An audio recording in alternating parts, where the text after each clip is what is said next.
Bhavnagar Shamaldas college ખાતે આજે મંત્રી આત્મારામ પરમારની ઉપસ્થિતિમાં મેગા જોબ ઓફર 2017નું આયોજન કરવામાં આવ્યું હતું।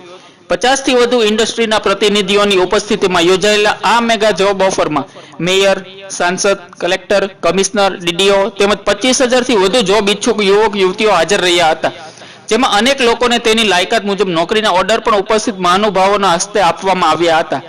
ગુજરાતમાં હજુ મોટી સંખ્યામાં લોકો બેકાર હાલતમાં જોવા મળી રહ્યા છે, તેમજ ગ્રેજ્યુએટ કે વિવિધ કક્ષામાં સારા માર્ક સાથે પાસ થયેલા યુવક યુવતીઓ રોજગારી માટે આમ તેમ ભટકી રહ્યા છે।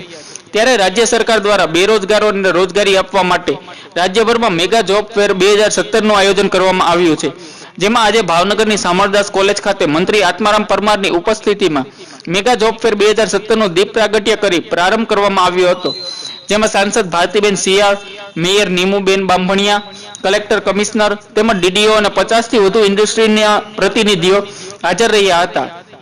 આજે ભાવનગર ખાતે યોજાયેલ આ મેગા જોબ ફેરમાં અંદાજિત 25,000 જેટલા યુવક યુવતીઓ દ્વારા ફોર્મ ભરવામાં આવ્યા હતા।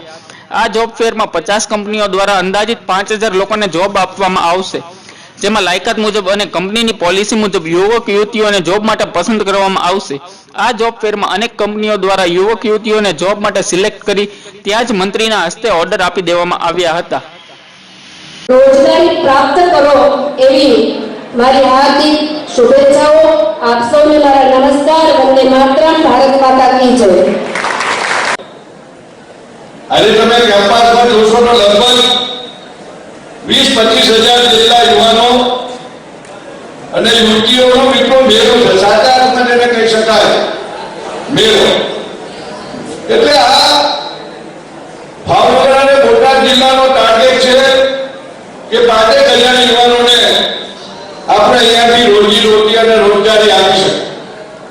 અને 50 નોંધાયેલી કંપનીઓની અલગ અલગ પ્રકારની લગભગ 60 કે 70 જેટલી કંપનીઓ બીજી વધીને પોતાને જોઈતો સ્ટાફ, પોતાને જોઈતો કર્મચારી, પોતાને જોઈતું સ્કિલ એ લેવા માટે અહીંયા ઉપસ્થિત થયો છે।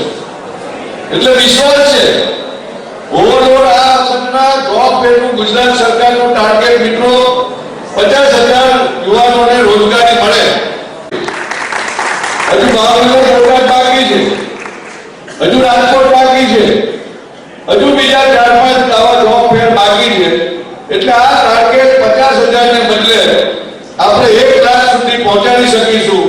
હું એ માનું છું કે ગુજરાત સરકારના સઘન પ્રયત્નો જેને નોકરી મેળવવી છે એવા નોકરીના માટેના ઈચ્છુક ભાઈઓ બહેનો અને જેને કર્મચારીઓની જરૂર છે એવી આ સંસ્થાઓના ત્રિવેદી પ્રયત્ન અને પરિણામે આપણે આ પ્રકારની સફળતા મેળવી શક્યા છે। તમામ તંત્રોને આપણે મિત્રો જેટલા અભિનંદન આપે એટલા ઓછા છે।